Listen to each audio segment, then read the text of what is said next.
9, Salón Boyacá, Capitolio Nacional, orden del día. Jueves 20 de septiembre del 2018, 9 a.m., primero lectura de la resolución número 005 del 12 de septiembre del 2018. 2, audiencia pública. Tema: proyecto de acto legislativo número 009 de 2018, Cámara, por el cual se incorpora el artículo 49A dentro del capítulo 2 del título 2 de la Constitución Política de Colombia. Autores: los honorables representantes María José Pizarro, Ángela María Robledo, Omar de Jesús Restrepo, David Ricardo Racero, Luis Alberto Albán, León Freddy Muñoz, Jairo Reinaldo Cala, y los honorables representantes Gustavo Francisco Petro, Alexander López, Feliciano Valencia, Jesús Alberto Castilla, Gustavo Bolívar, Iván Cepeda, Victoria Sandino, Julián Gallo Cubillos y Antonio Sandino. Ponentes: los honorables representantes Harry Giovanni González, coordinador; Jorge Méndez Hernández, coordinador; Juanita María Guberte, Gabriel Jaime Vallejo, Adriana Magali Matiz, Alfredo Rafael de Luque, Luis Alberto Albán, Ángela María Robledo y Carlos Germán Navas Talero. Lugar: proyecto publicado en la Gaceta 559 de 2018. Lugar de la audiencia: Salón Boyacá, Capitolio Nacional. Proposición aprobada en esta célula legislativa y suscrita por el honorable representante Harry Giovanni González García, coordinador. Tercero, lo que propongan los honorables representantes. Ha sido leído el orden del día. Señor Mario González García ha solicitado la realización de audiencia pública sobre el proyecto de acto legislativo número 009 de 2018, Cámara, por el cual se incorpora el artículo 49A dentro del capítulo segundo del título segundo de la Constitución Política de Colombia. 6. Que la mesa directiva de la Comisión considera que es fundamental en el trámite de estas iniciativas conocer la opinión de la ciudadanía en general sobre el proyecto de acto legislativo antes citado. Que el artículo 230 de la Ley Quinta del 92 faculta a la mesa directiva para reglamentar lo relacionado con las intervenciones y el procedimiento que asegure la debida atención y oportunidad. Que la Corte Constitucional, en reiterada jurisprudencia en relación con las audiencias públicas, ha manifestado, abro comillas, las audiencias públicas de participación ciudadana decretadas por los presidentes de las cámaras o sus comisiones permanentes, dado que el propósito de estas no es el de que los congresistas deliberen ni decidan sobre algún asunto, sino el de permitir a los particulares interesados expresar sus opiniones y puntos de vista sobre los proyectos de ley o actos legislativos que se estén examinando en la célula legislativa correspondiente. No son así sesiones del Congreso o de sus cámaras, sino audiencias programadas para permitir la intervención de los ciudadanos interesados. Resuelve artículo primero: convocar audiencia pública para que las personas naturales o jurídicas interesadas presenten opiniones o observaciones sobre el proyecto de acto legislativo 009 de 2018, Cámara, por la cual se incorpora el artículo 49A dentro del capítulo segundo del título segundo de la Constitución Política de Colombia. Artículo segundo: la audiencia pública se realizará en la ciudad de Bogotá el día jueves 20 de septiembre del 2018 a las 9 a.m. en el Salón Boyacá del Capitolio Nacional. Artículo tercero: las inscripciones para intervenir en la audiencia pública podrán realizarse telefónica o personalmente en la Secretaría de la Comisión Primera de la Cámara de Representantes con un día de antelación a la audiencia. Artículo cuarto: la mesa directiva de la comisión, de acuerdo a la lista de inscritos, fijará el tiempo de intervención de cada participante. Artículo quinto: la secretaria de la comisión efectuará las diligencias necesarias ante el área administrativa de la Cámara de delegado en el doctor Iván Manuel Flechas y la doctora Liliana Mariño, y se encuentran en el recinto el doctor Jaime Forero, director del Observatorio Rural de la Universidad de La Salle, no ha hecho ninguna manifestación. La doctora María Adelaida Farat, decana de la Facultad de Estudios Ambientales Rurales de la Universidad Javeriana, tampoco ha hecho ningún pronunciamiento. La doctora María Carolina Castillo, gerente del Acueducto de Bogotá, ha enviado una excusa y no ha delegado a nadie a la audiencia. Así que, señor presidente, con este informe y con la presencia de ya 3 de los inscritos y de los delegados aquí presentes, puede dar usted inicio formal a la audiencia. Muchas gracias, señor secretario. Quiero agradecer de manera muy especial la asistencia al llamado, a la invitación que se ha hecho por parte de la Comisión Primera y de los ponentes de este proyecto, que sin duda tendrá un gran impacto en las comunidades más pobres de este país. Sus aportes son realmente valiosos para el enriquecimiento de este proyecto de acto legislativo. Quiero también saludar a los honorables representantes de Ariel Jaime Vallejo, quien está presente, la doctora Juanita Alberto Estrada, el doctor Julián Peinado, quien se encuentra presente en el recinto en este momento. Vamos a dar inicio con el uso de proteger el derecho y por acompañar a las comunidades en la defensa de este derecho. En esa medida, y en virtud de recientes pronunciamientos de la Corte Constitucional, como puede ser el pronunciamiento del año antepasado respecto a la consagración del Río Atrato como un sujeto de derechos, vemos como uno de los elementos esenciales es el reconocimiento de la necesidad de ese derecho fundamental al agua para garantizar la supervivencia de la especie. Entonces, cuando hablamos de derecho fundamental al agua, está indisolublemente relacionado con el manejo adecuado de los recursos y también con el manejo adecuado del saneamiento y la prestación de los servicios públicos domiciliarios. Por lo tanto, este proyecto que hoy se está debatiendo y sobre el que nos estamos pronunciando, reiteramos, tiene el beneplácito de la Defensoría del Pueblo. Dicho esto, la Defensoría quiere llamar la atención sobre un elemento específico, y es que, revisado el articulado, tenemos el siguiente texto que, discúlpenme, me permito leer. Dice: el agua y el saneamiento básico son derechos fundamentales. El Estado garantizará su acceso sin discriminación alguna, de acuerdo con los principios de universalidad, solidaridad y calidad. El Estado, de manera progresiva, garantizará el consumo mínimo vital gratuito para las comunidades más vulnerables de la población.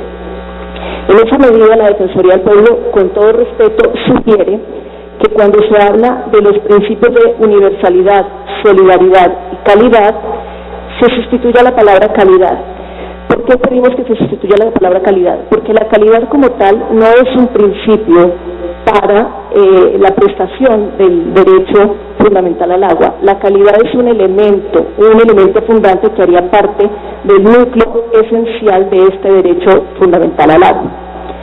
Nos basamos básicamente en los pronunciamientos de la Corte Constitucional y en las observaciones de la Comisión de Derechos Económicos, Sociales y Culturales que se cita en la exposición de motivos del proyecto, en la cual se señala que los componentes del derecho fundamental al agua son la disponibilidad del agua, la accesibilidad al recurso, la calidad del recurso, y los principios como tal tienen una característica distinta. Los principios van enfocados a cómo se debe realizar la prestación de este servicio y no específicamente al núcleo fundante del mismo. En el proyecto al que hacemos referencia del 2008, la Defensoría del Pueblo proponía otra serie de principios, proponía principios como el de equidad, desarrollo sostenible, justicia social, diversidad e integridad étnica y cultural.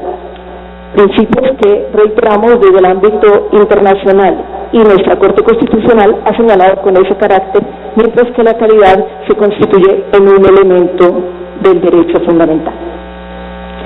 Básicamente, esta es la precisión que queríamos desde la Defensoría del Pueblo realizar respecto del proyecto y señalar cómo el derecho fundamental al agua, aunque ya ha tenido un reconocimiento amplio y ha sido producto de la Corte Constitucional el planteamiento específico para su protección, encontrar respaldo dentro de la Carta Política nos permitirá avanzar en el fortalecimiento de nuestro Estado Social de Derecho.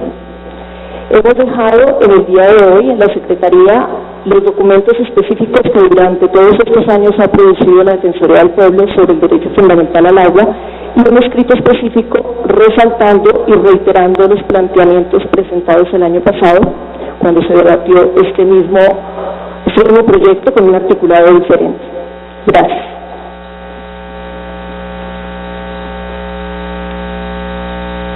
A usted, doctora Rodríguez, hemos tomado nota de sus aportes a este importante proyecto legislativo. Uso la palabra al doctor Iván Manuel Flechas, delegado del Viceministerio de Agua y Saneamiento Básico. Tiene el uso de la palabra hasta por 10 minutos.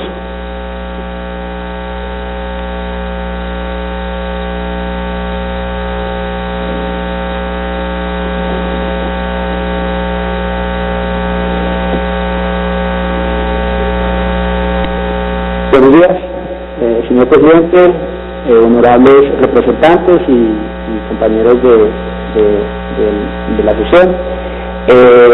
Primero que todo, extender un cordial saludo por parte del viceministro de Agua, José Luis Acero. Lastimosamente tuvo que viajar de urgencia a la ciudad de San Andrés.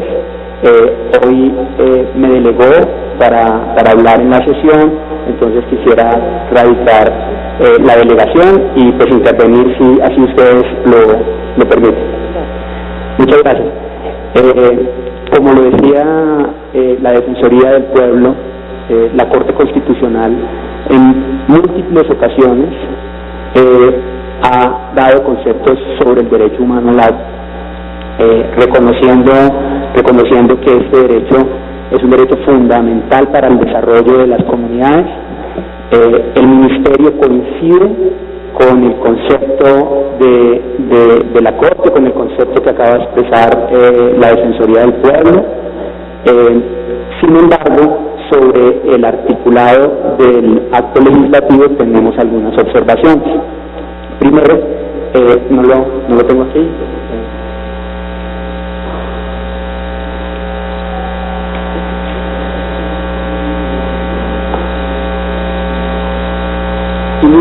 Inicia con el agua y el saneamiento básico son derechos fundamentales. El Estado garantizará su acceso sin discriminación alguna, de acuerdo con los principios de universalidad, solidaridad y calidad. En esta primera parte, pues, la observación es incluir el agua potable y el saneamiento básico, ¿sí?, para poder acoger la observación de la Defensoría del Pueblo, y dentro de los criterios ya pues no sería necesario incluir la calidad, porque ya dentro del mismo derecho estaría incluido la calidad. Sí, y en esta primera parte pues estamos totalmente de acuerdo con el articulado. En la segunda parte, el Estado de manera progresiva garantizará el consumo mínimo vital gratuito para las comunidades más vulnerables de la población. Aquí pues tenemos una observación, y es que la Constitución y la ley definen ya instrumentos para que la población de menores ingresos tengan acceso sostenible a los servicios. En Colombia tenemos el esquema de subsidios, en el cual los hogares de estrato 1, 2 y 3 reciben unos topes de subsidios con los cuales se puede garantizar que pagan las tarifas, garantizando la sostenibilidad de la prestación de los servicios. Cuando estamos hablando de sostenibilidad de la prestación de los servicios, quisiera referirme a dos ejes principales. Primero, la sostenibilidad ambiental. Debemos ser conscientes que el mundo está ante un evento de cambio climático en el cual los eventos de sequía son cada vez más frecuentes. Todas las grandes capitales del país están en un riesgo alto de desabastecimiento, sus cuencas abastecedoras,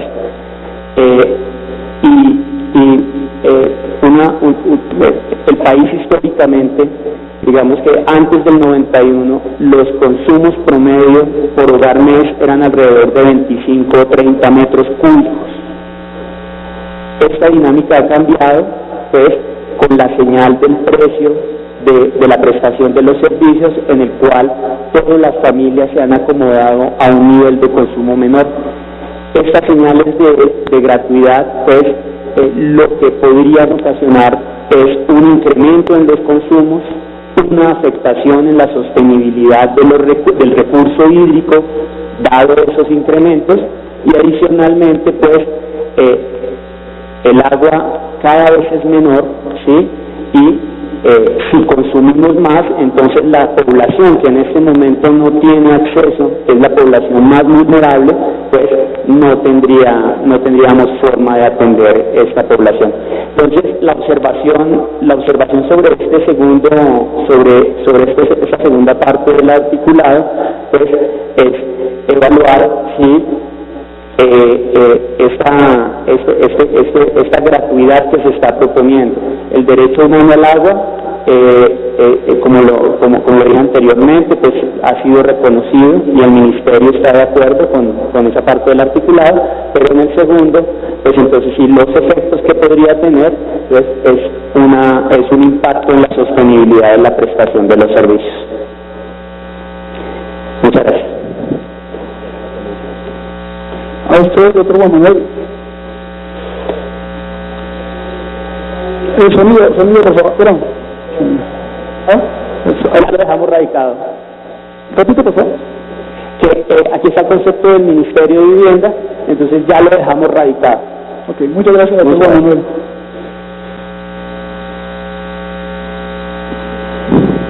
Perfecto.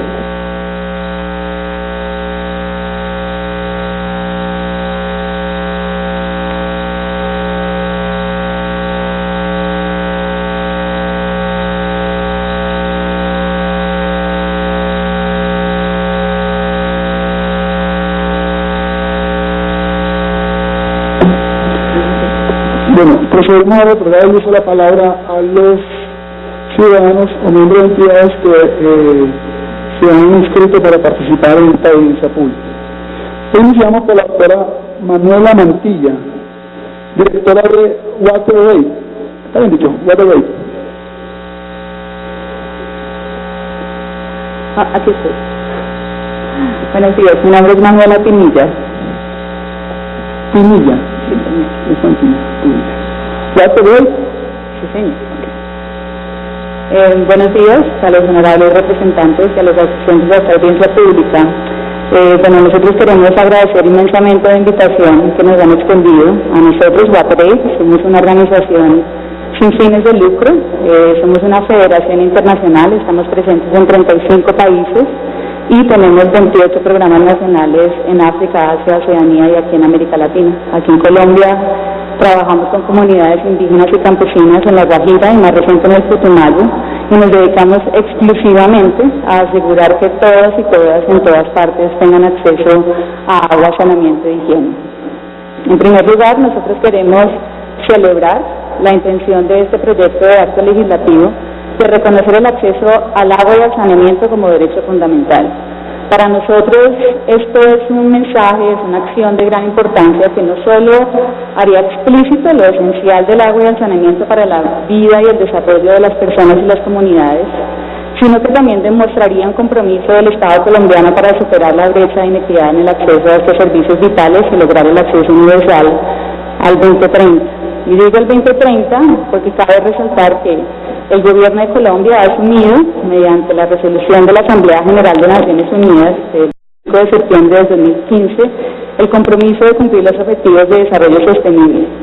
Dentro de esos objetivos está el objetivo 6, que busca lograr el acceso universal a agua y saneamiento en el 2030. Quiero resaltar que la diferencia entre los objetivos de desarrollo sostenible y los objetivos de desarrollo del milenio es un salto bastante grande y presenta un reto bastante grande, mientras que en los objetivos de desarrollo del milenio se hablaba únicamente de cobertura. En los objetivos de desarrollo sostenible estamos hablando de esos elementos que ya han mencionado, tanto la personería como el Viceministerio de Agua y Saneamiento, que hablan del acceso, continuidad y calidad. A esto se le conoce o se le denomina dentro de los objetivos de desarrollo como servicios gestionados de manera segura. Eso significa que no solamente basta reconocer este derecho fundamental, sino que significa garantizar que existan los instrumentos legales y los instrumentos de gobernanza para garantizar su reconocimiento efectivo, poniendo especial énfasis y atendiendo de manera prioritaria a las poblaciones vulnerables, como son los grupos indígenas, afrodescendientes, las mujeres, las personas con discapacidad, entre otros. Solo quiero dar unos datos para demostrar el reto que tiene el gobierno colombiano, el Estado colombiano, frente al acceso universal a agua y saneamiento. Según los análisis que ha realizado el observatorio de WashWatch, esta es una iniciativa de WaterAid con Water for People y la fundación de Bill y Melinda Gates, nos dice que basándose en los avances actuales, Colombia alcanzará el 100% de cobertura de acceso básico al agua en el 2024, pero para alcanzar el 100% de agua gestionada de manera segura, solo se va a alcanzar en el 2132. Y si hablamos de saneamiento, estamos hablando de alcanzar saneamiento básico en el 2042, pero cuando se habla de saneamiento gestionado de manera segura, solo se alcanza en Colombia en el 2438. Es claro que la vida, la salud y el desarrollo de los colombianos no aguantan tanto tiempo, no dan tanta espera. Por último, también quiero resaltar en el proyecto de acto legislativo la mención a la gran brecha urbano-rural que enfrenta este país. Nosotros consideramos que es urgente atender a las poblaciones rurales indígenas de manera prioritaria, que han estado históricamente marginalizadas de las ganancias del desarrollo en las últimas décadas. La brecha en agua gestionada de forma segura entre zonas urbanas y rurales es del 40%, y más alarmante aún, en las zonas rurales de Colombia el 13.5% de las y los pobladores no tienen acceso al agua. En cambio, en zonas urbanas es solamente el 0.2%. Igualmente, en saneamiento las brechas son más graves aún. El 27% de los habitantes rurales no tienen ni siquiera saneamiento básico y el 13.5% practica la desecación al aire libre. En las ciudades, las cifras son del 11% de acceso, sin acceso al menos básico, que aunque representa una brecha, digamos, significativa, digamos, positiva para las ciudades, pero sigue significando una alarma y una urgencia para las ciudades en el país como Colombia. Entonces, cabe señalar además que estas brechas son aún más grandes cuando se trata de poblaciones indígenas y afrodescendientes. Entonces, en este contexto, frente al proyecto de acto legislativo, me permito presentar tres observaciones principales, ya algunas la mencionaron los ponentes anteriores. El primero es que, como mencioné anteriormente, el reconocimiento al agua y al saneamiento como derecho fundamental debe representar un compromiso del Estado colombiano a garantizar el acceso universal sin excepción alguna. Para esto es necesario revisar, fortalecer, consolidar y otorgar los recursos necesarios, humanos, financieros, técnicos, para que se creen o se fortalezcan los instrumentos legales y de gobernanza que permitan el cumplimiento de este derecho a corto plazo. Aquí queremos reconocer los avances que se ha liderado desde el Viceministerio de Agua y Saneamiento aquí presente para construir una política pública de agua y saneamiento rural, pero también vemos con preocupación la implementación si no se resuelven los retos con relación a la capacidad de los gobiernos locales y la constante rotación de funcionarios y servidores públicos, la falta de armonización de los instrumentos de planeación municipal y departamental y la poquísima trascendencia que tienen los planes departamentales de agua. Igualmente, vemos como un gran reto una verdadera participación ciudadana en todo el proceso de implementación de la política pública y los programas y proyectos que de ahí se desprendan. Y por último, una asignación de recursos económicos suficientes para lograr ampliar y mantener el acceso y calidad de estos servicios vitales. En cuanto a la mención del artículo sobre la garantía del consumo mínimo vital gratuito, al que ya se refirió el Viceministerio de Agua y Saneamiento, nosotros queremos enfatizar que la única manera de que esto sea factible es que se garanticen la sostenibilidad de los servicios y su calidad continua. Si no hay esquemas de financiamiento claros, que son muy complicados a nivel local, eso puede terminar siendo una barrera al acceso o ir en detrimento de la calidad de los servicios. Y por último, también vemos con un poco de preocupación la mención de manera progresiva en esta misma frase, porque la priorización en el acceso a agua y el saneamiento de las comunidades más vulnerables debe ser claro y explícito. Debe ser un compromiso del Estado colombiano para cerrar la brecha de inequidad, y sin acceso a agua y saneamiento seguros no hay manera de lograrlo. Por último, quisiera nomás resaltar desde nuestra experiencia de trabajo y convivencia con las comunidades en La Guajira, lo que realmente significa el lograr el acceso al agua y saneamiento, por ejemplo, para una mujer guayú. Esto significa dejar de pasar 4, 5 o 6 horas buscando y acarreando agua a largas distancias, muy probablemente contaminada para ella y su familia. Significa para una mujer guayú disminuir su carga de trabajo doméstico al no tener a sus hijos constantemente enfermos de diarrea, es poder ir a estudiar o salir a trabajar y contribuir a su propio bienestar y al de su familia. Igualmente, tener acceso a agua y saneamiento significa poder manejar de manera segura y digna su menstruación. Es disminuir su riesgo de violencia sexual al no tener que recorrer largos caminos o salir en la noche a defecar al aire libre. Significa no tener más control sobre tu tiempo, para estar en momentos importantes de su comunidad, tomar decisiones sobre lo que pasa en su comunidad y en su familia. Entonces, solamente quiero resaltar que no va a haber igualdad de género y no va a haber desarrollo sostenible sin agua y saneamiento. Y decir que esta situación que vemos en La Guajira igual se repite en otros departamentos, en Putumayo y en otras zonas del país que tienen retos reales y tangibles con el cambio climático y la degradación y contaminación de las fuentes de agua. Esto está ligado también a prácticas de industrias extractivas y la explotación indiscriminada de bosques, páramos y otros recursos naturales.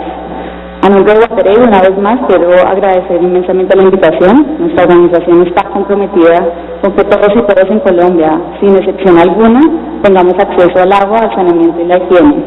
Por eso estamos abiertos a colaborar con todas las partes interesadas para que esto que nos convoca hoy sea una realidad aprobada y puesta en práctica de manera efectiva y cabal. Muchas gracias.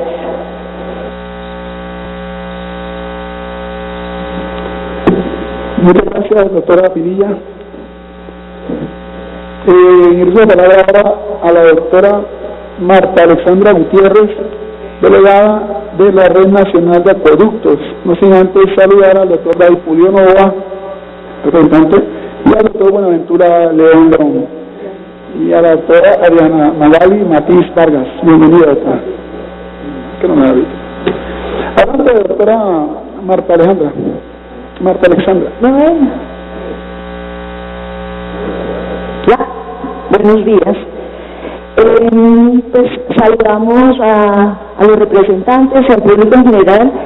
Vengo de la Red Nacional de Acueductos Comunitarios, que hacen presencia en las 34.000 veredas de este país y le han garantizado el acceso y suministro de agua a las comunidades rurales desde 1924.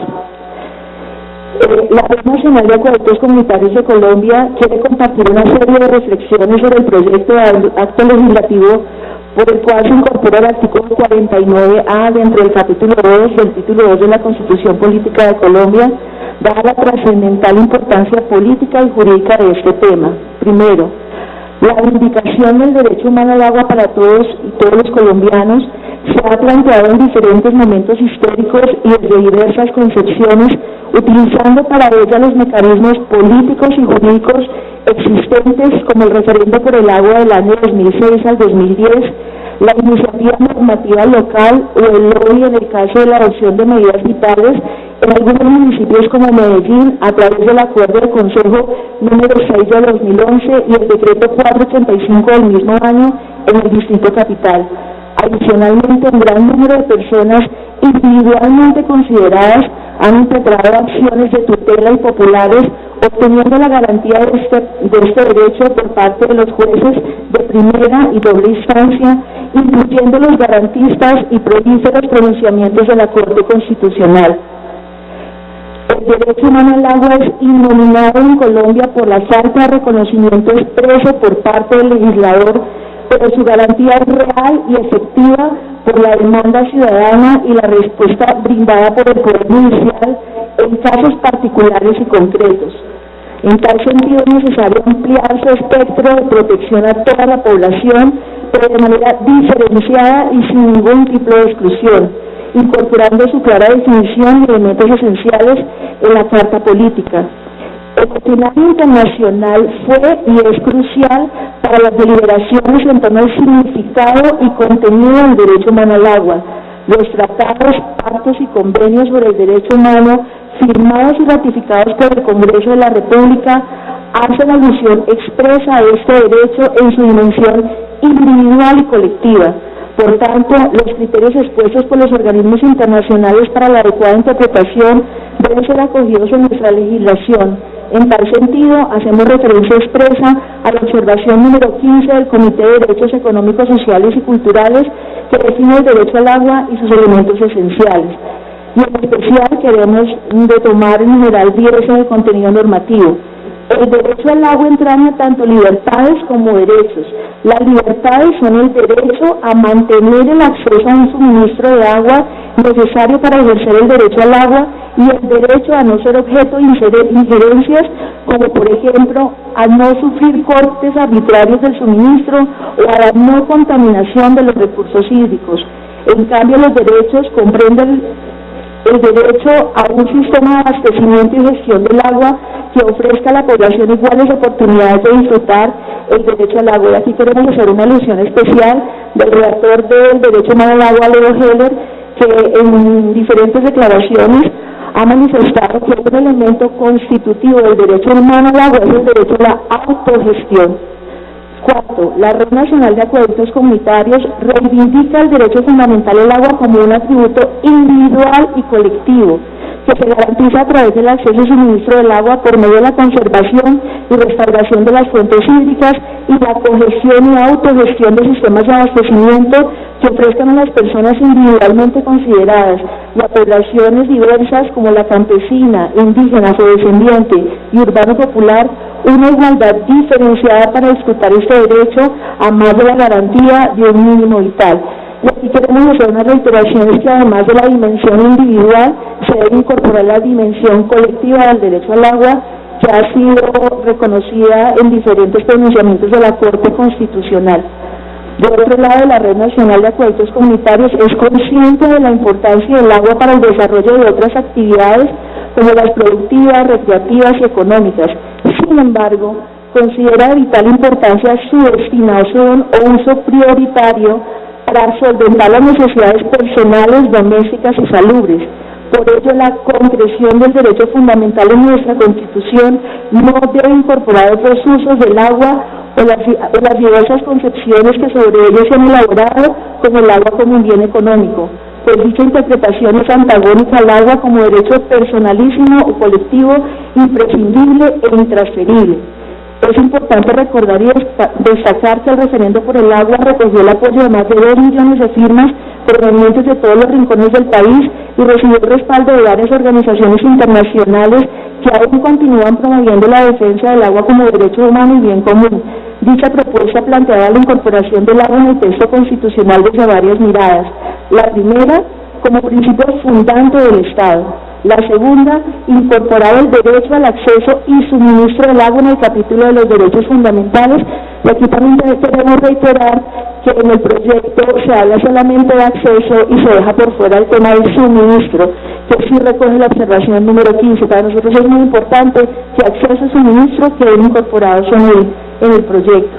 La segunda, la tercera referida a la declaratoria de las fuentes de agua como bienes públicos, que tiene que ver con lo que se ha venido hablando de cómo se garantiza la protección de los ecosistemas que son fundamentales para el ciclo hídrico.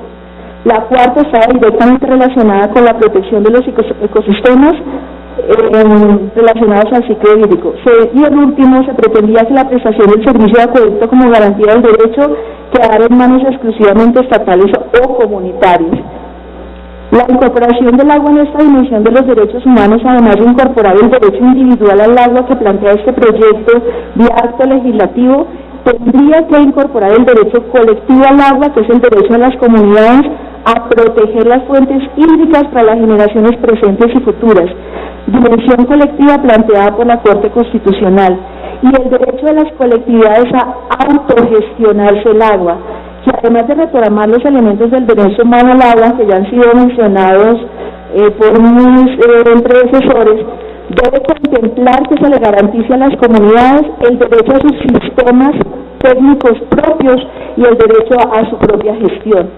Para concluir, hacemos un llamado a toda la población para que participe de manera activa en esta antigua y vigente deliberación, porque el agua entraña, entre otros, el derecho, el de la ciudadanía, por la defensa del agua y de la vida. sí al reconocimiento expreso de nuestro derecho individual y colectivo al acceso y suministro del agua potable, y dejar pues muy claro que las comunidades se han organizado durante más de 100 años para hacer esa garantía, y que por tanto en el derecho individual se debe también tener en cuenta el autoabastecimiento y la autogarantía del derecho humano al agua. Muchas gracias. A usted, doctora Marta Alexandra, agradecimientos. El doctor Álvaro Mauricio Martínez de la Vega, director ejecutivo de País 21. Gracias. Buenos días a todos. Les agradezco mucho el espacio que nos han brindado. Un saludo muy especial a los honorables representantes, a la Defensoría del Pueblo y, lógicamente, al Ministerio de Vivienda y al Viceministerio de Agua en cabeza del doctor Flecha. A continuación voy a dar nuestras opiniones en relación con el acceso a agua y saneamiento básico y lo importante que es para nosotros como país realmente asumir de una vez por todas este gran reto nacional. Son muchos los datos y estadísticas que nos indican que Colombia es uno de los países más atrasados en el acceso a agua para consumo humano, como también en el saneamiento básico. Desde País 21, la fundación que yo presido, hemos podido recorrer todo el territorio nacional, desde el Amazonas hasta la Guajira, desde el Bichara hasta el Chocó, y la semana pasada estuvimos en Buenaventura. Nosotros sabemos que estamos muy bien documentados en Colombia, tenemos excelentes números e indicadores, pero creo que es el momento de pasar a la acción.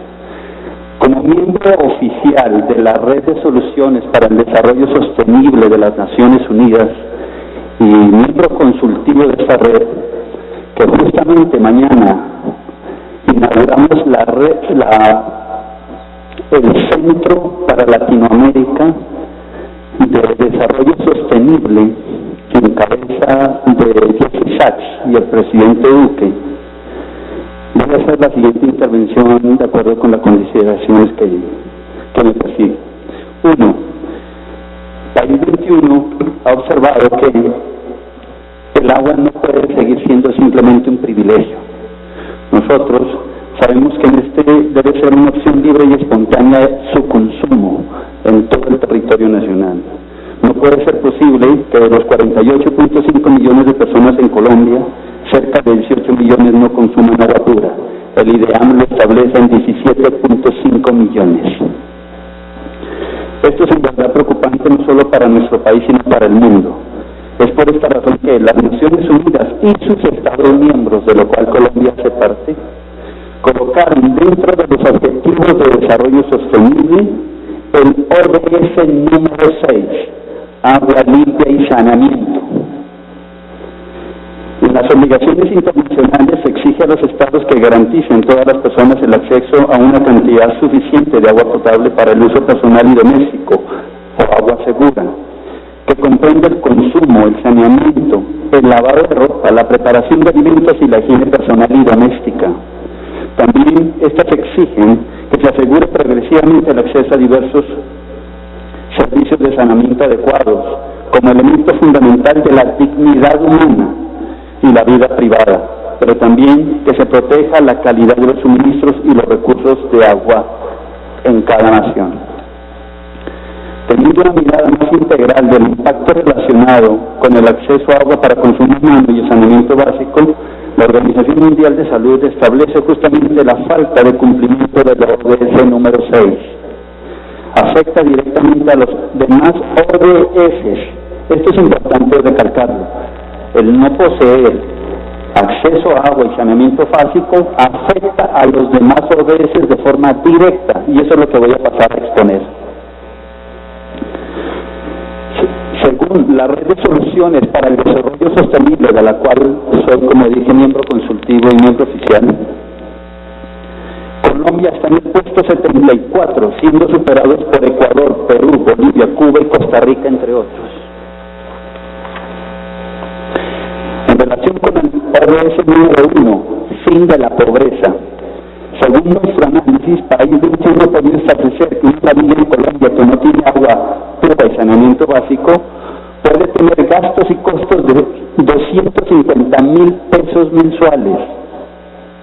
Esto en virtud de las enfermedades diarreico-agudas, ausentismo laboral, ausentismo escolar, compra de drogas, traslado a hospitales desde zonas remotas, endeudamiento con redes locales al margen de la ley, entre otros aspectos, incluida la deforestación. Esto impacta directamente sobre la calidad de vida y la equidad de género, ya que son las madres quienes más sufren las consecuencias del agua pura y el saneamiento básico para la familia, teniendo en cuenta que según el DNPI tenemos un 30.4% de la población en estado de pobreza. En el ODS número 2, hambre cero. Para país 21 no puede haber control al hambre si no se logra el acceso a agua para consumo y preparación de alimentos.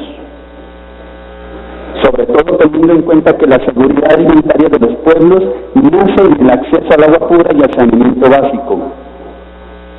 En el ODS número 3, en salud y bienestar, las familias y en especial los niños y las niñas que no poseen agua para consumo humano y saneamiento básico, tanto en sus hogares como en sus escuelas, contraen infecciones helmínticas, es decir, infecciones parasitarias del aparato digestivo.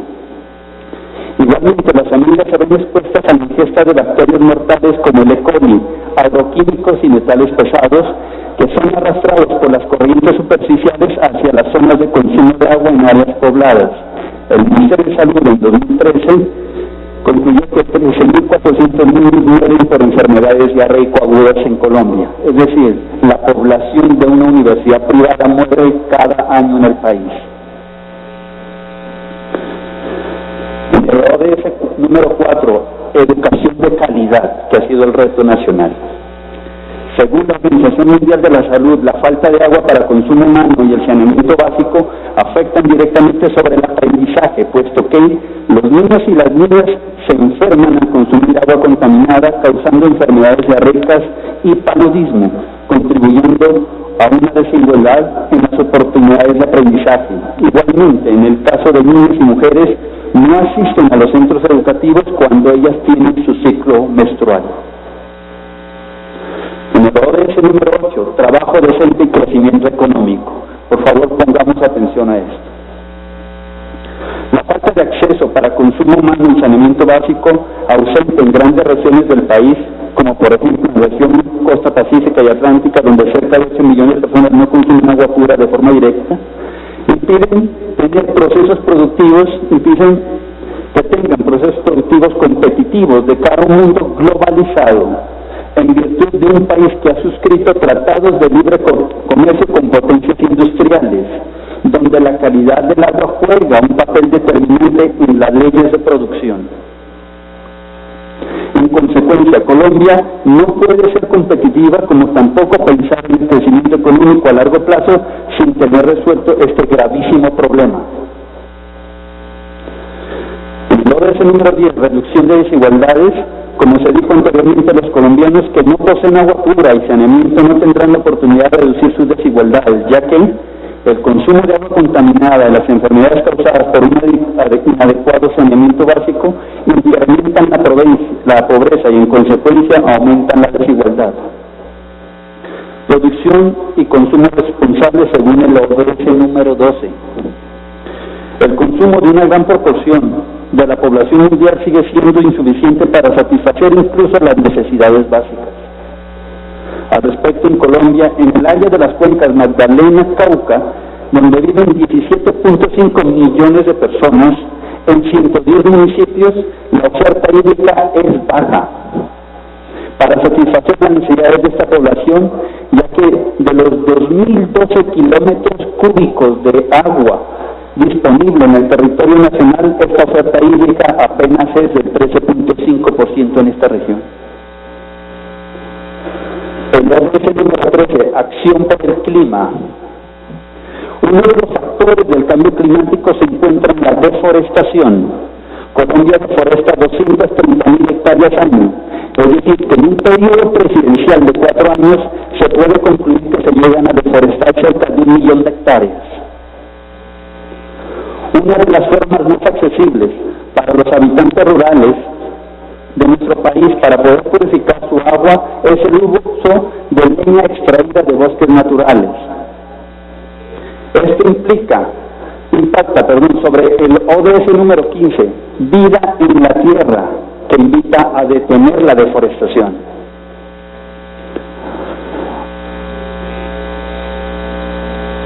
En el ODS número 14, vida submarina, en las zonas que País 21 ha visitado e intervenido, hemos observado con mucha preocupación la contaminación de los ríos y océanos causados por los desechos de bolsas plásticas y botellas de agua comercial, que incluyen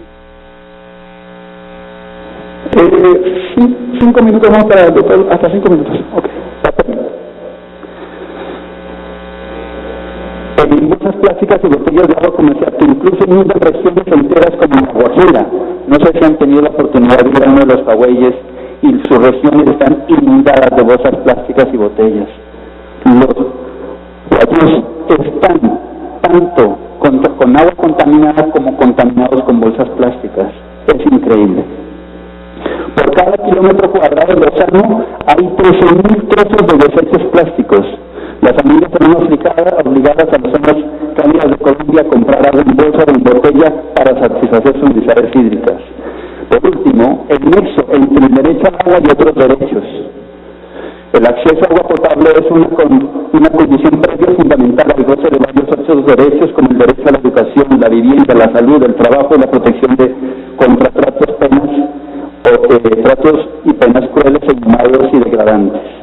Como podemos ver, para cerrar, en respuesta anteriormente, el agua y el saneamiento básico son la base del desarrollo de nuestro país, y lograr que sea un derecho fundamental y constitucional nos permitirá avanzar en un progreso de forma significativa. Así, nosotros, las nuevas y futuras generaciones, debemos tener un Estado moderno que mire hacia el progreso de forma decidida y dejar cumplir a las metas esenciales que impiden nuestra competitividad y nuestra conquista del mundo. Eso es lo que puedo decir frente a esto. Muy bien. Muchas gracias, doctor Mauricio. Vamos a hacer uso de la palabra a la doctora Pilar Murillo Rodríguez, quien es miembro de la PL del senador Gustavo Bolívar, y personal que es una audiencia pública, le damos el espacio para que pueda intervenir. Adelante, doctora Pilar.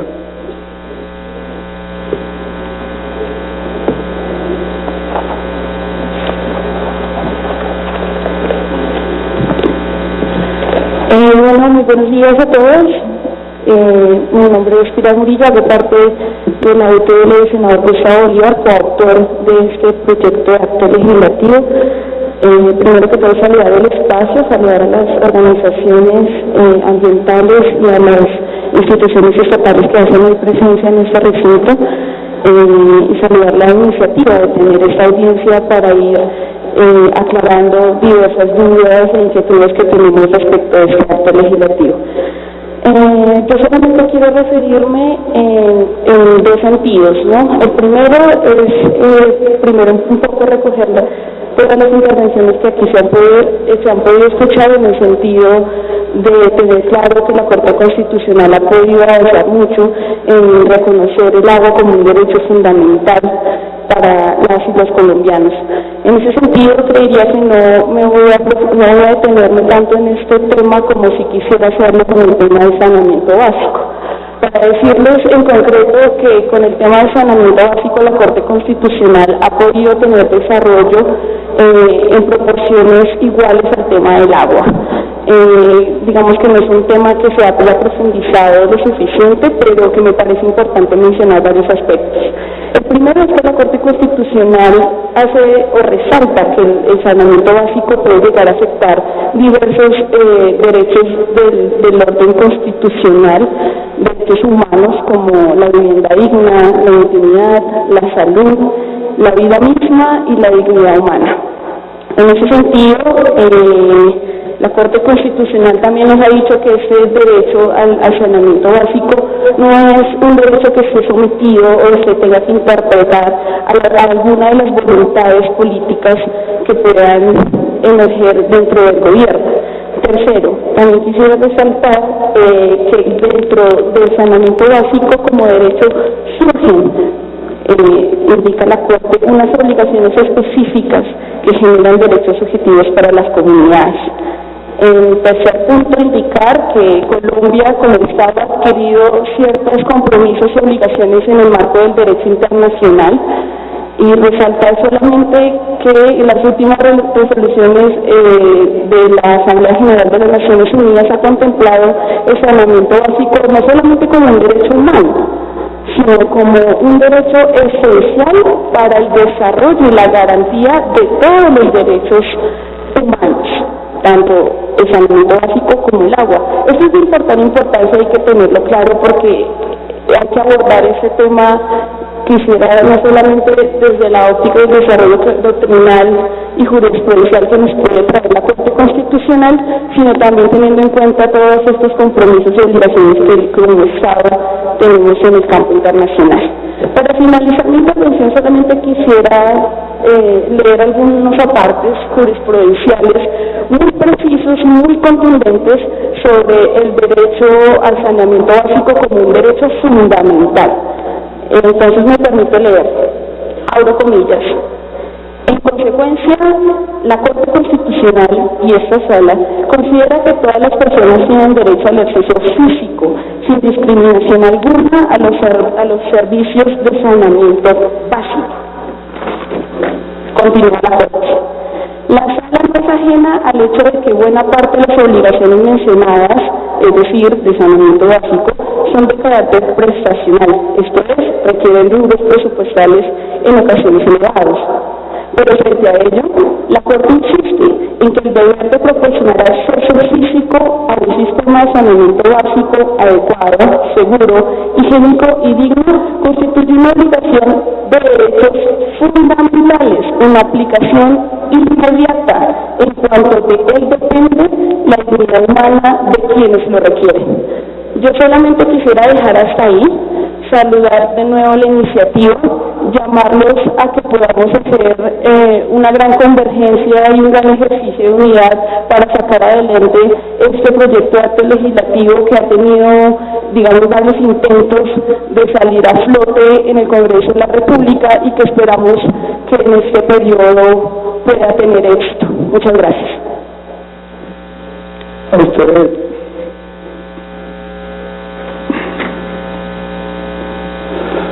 Doctora Murillo, el doctor Alejandro Pulido se encuentra en el recinto. No, no se en el recinto. Bueno,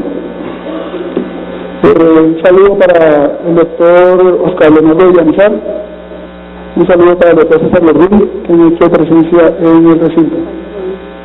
El doctor Jaime Rodríguez, buenos días, doctor.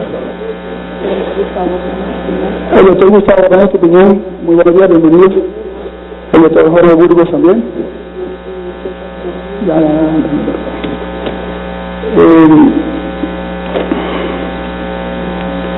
Hemos entonces concluido esta primera parte de escuchar a los invitados y a los miembros de la comunidad que se han presentado a hacer sus aportes a este importante proyecto legislativo.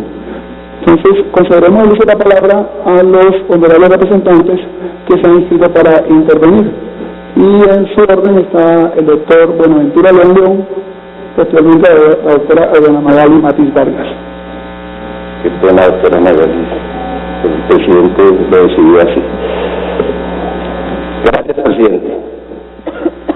Yo quiero, en primer lugar, pues agradecerle a la mesa directiva que haya tenido esta iniciativa de la convocatoria de esta audiencia pública. Y quiero resaltar hoy esta audiencia. Aquí hay unas intervenciones muy profundas, estructuradas, y por eso a quienes han hecho uso de la palabra, nuestro reconocimiento, me parece que son unos grandes aportes para el trámite de esta legislativa. No para que salga a flote como si estuviera hundida, sino para que pueda continuar con su trámite esta iniciativa. Y resulta paradójico, doctora Adriana Magali, un país con tanta riqueza hídrica como es Colombia y con tantas cifras que aquí hemos escuchado, 18 millones de colombianos sin agua potable, sin agua pura, las dificultades en el tema de la salud. Qué bueno los aportes que no solamente en el acceso y el suministro que nos han manifestado acá. Yo quiero compartir una experiencia personal. Hace 2 años estuve hablando con el señor director o decano de la Escuela de Gobierno y Asuntos Públicos de la Universidad de los Andes, y me compartía él que en el año de 1968 el entonces presidente de la República, el doctor Carlos Lleras Restrepo, lo ha invitado a él y a un equipo de técnicos para solucionar el tema de agua potable en el país. Hoy, 50 años después, ¿qué tantos avances ha tenido nuestra nación? El constituyente del 91 nos consagró en la concepción del Estado Social de Derecho los derechos fundamentales. Y por supuesto, nos ha definido la Corte también como el derecho inherente al ser humano, a la persona humana. ¿Y quién puede discutir aquí que el agua potable, que el agua es un derecho inherente al ser humano? Es más, la Corte ha ido inclusive mucho más allá y ha recogido los derechos de segunda generación para elevarlos casi a la categoría de derechos fundamentales. Y unas pequeñas sugerencias a quienes hoy tienen la responsabilidad de rendir ponencia ante esta comisión. Yo hago aquí una pregunta, porque hace unos años, doctor Jaime Rodríguez, este Congreso pudimos aprobar lo de los planes departamentales de agua para crear las bolsas.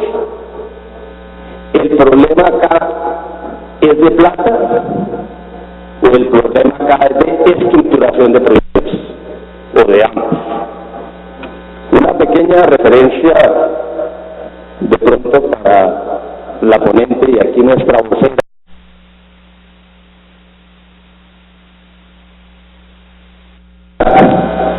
Ubicada en el municipio de Fomic, en el departamento de Cundinamarca, en el oriente de nuestro departamento. Es una despensa hídrica. Desde allá le suministra el agua a Bogotá y a los municipios de la sabana de Cundinamarca. A 15 millones de colombianos. El 80% del agua que consumimos acá en Bogotá proviene de Chingaza.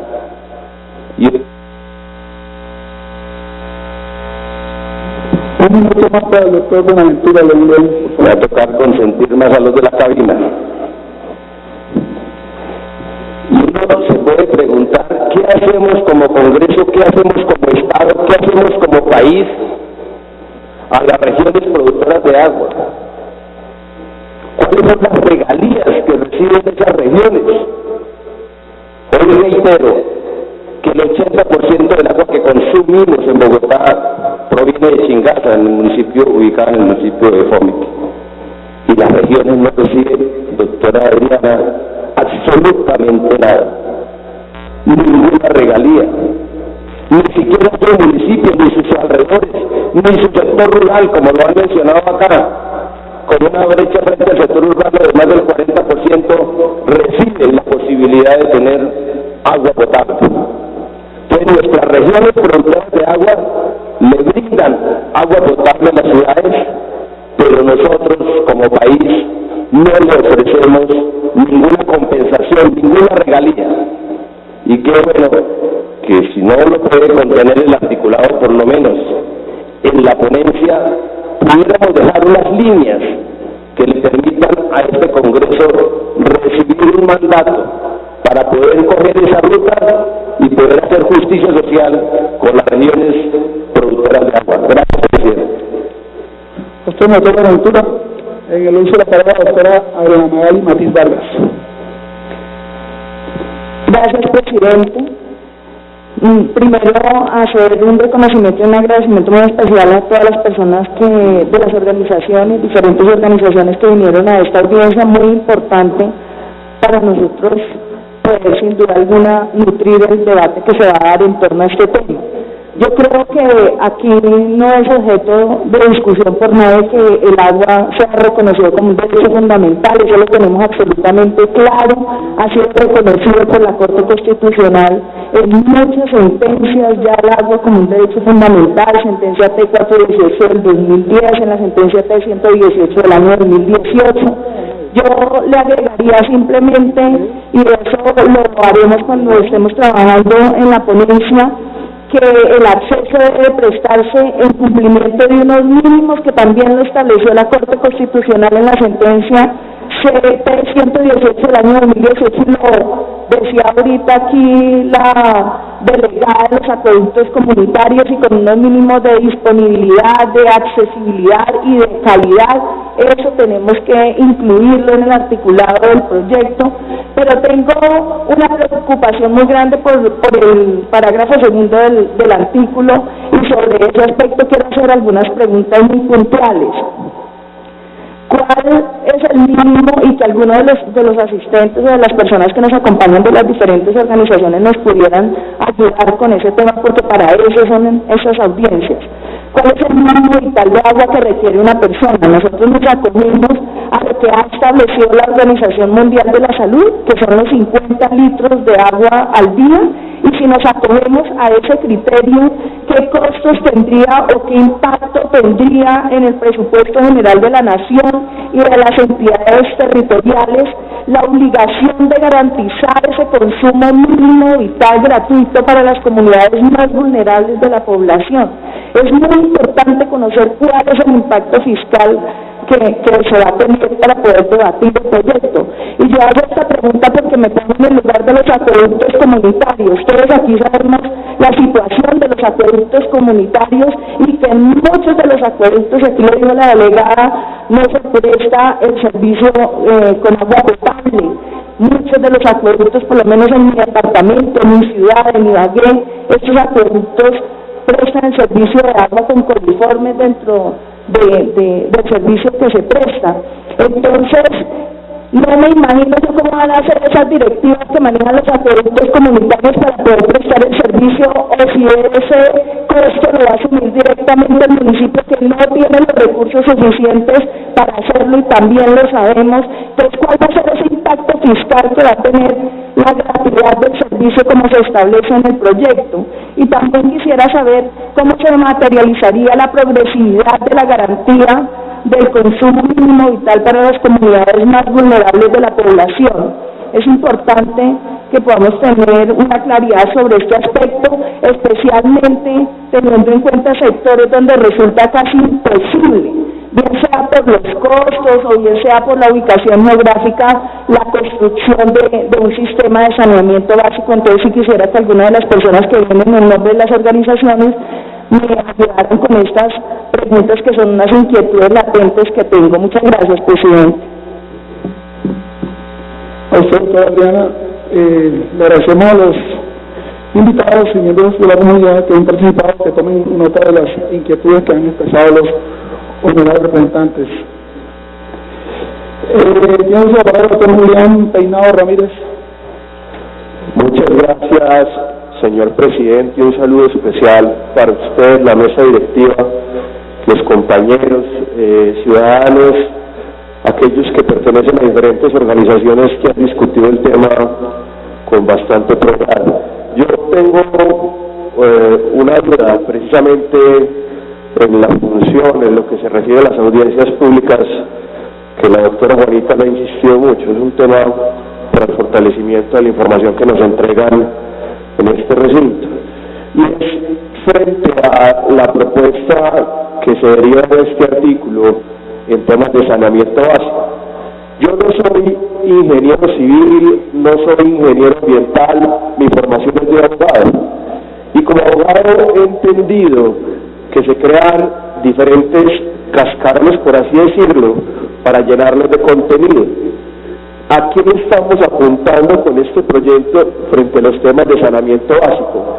También se refiere a la recolección de basuras, que también es un vector que puede generar enfermedades, temas importantes en materia de salud pública. Es decir, ¿hasta dónde nos vamos a ir con este concepto y con qué momentos lo vamos a llenar? No es que me oponga, sino que es importante tener claridad qué alcance va a tener este concepto, porque lo que he entendido como saneamiento básico es la recolección, por ejemplo, de aguas residuales, pero las basuras también, porque entonces también estaríamos tocando las empresas prestadoras del servicio de recolección de basuras. Era esa precisión puntual, esa duda o inquietud que quería manifestar, porque para el debate en comisión, cuando ya estemos haciendo el ejercicio para crear ese acto legislativo que nos permita cumplir con una deuda ancestral que tenemos frente al tema de agua, y que algunos municipios ya venían avanzando, como Medellín, que tiene un mínimo de consumo, Bogotá también, pues también hay que darle limitantes y alcances, porque no podemos ser irresponsables, como lo dijo quien me antecedió en el uso de la palabra, frente a los temas fiscales de los diferentes municipios, de las empresas prestadoras de servicios públicos. Muchas gracias, señor presidente, por permitirme el uso de la palabra. Gracias a usted, doctor Julián Peinado. El uso de la palabra, doctora Juanita Huertas. Gracias, presidente, y muchísimas gracias a todos los asistentes. Realmente yo creo que nos ayudan a nutrir una discusión que, como bien se ha dicho, creo que es fundamental para el desarrollo sostenible del país. Yo creo que es un buen momento para reconocer que hay un amplio consenso sobre la importancia de reconocer en la Constitución el derecho fundamental al agua, pero hay una enorme discusión que yo creo que se ha visto sobre esta audiencia en torno a los componentes, a cómo se materializa, a cuáles son esas características que creo que una audiencia de este tipo nos ayuda mucho a puntualizar. Quisiera hacerles unas preguntas, en realidad me gustaría dividírselas, pero me gustaría la opinión de cada uno de ustedes, así que siéntanse libres en cada uno responder a aquellas que son más relacionadas con sus temas. En primer lugar, también como abogada, quisiera, y sobre todo quizás desde el viceministerio, entender los efectos que ustedes están pensando tendría para ustedes el hecho de que el derecho al agua fuese consagrado en la Constitución como un derecho fundamental. En particular me refiero a tutelabilidad, me refiero a la manera en la cual ustedes adecuarían los planes que hoy existen de ampliación de la red de acceso, de tal forma que responda a que ahora sería consagrado en la Constitución como un derecho fundamental. ¿Cuál sería el plan y cómo se modificaría frente a zonas rurales dispersas? Digamos, para entender realmente los efectos de la consagración como derecho fundamental.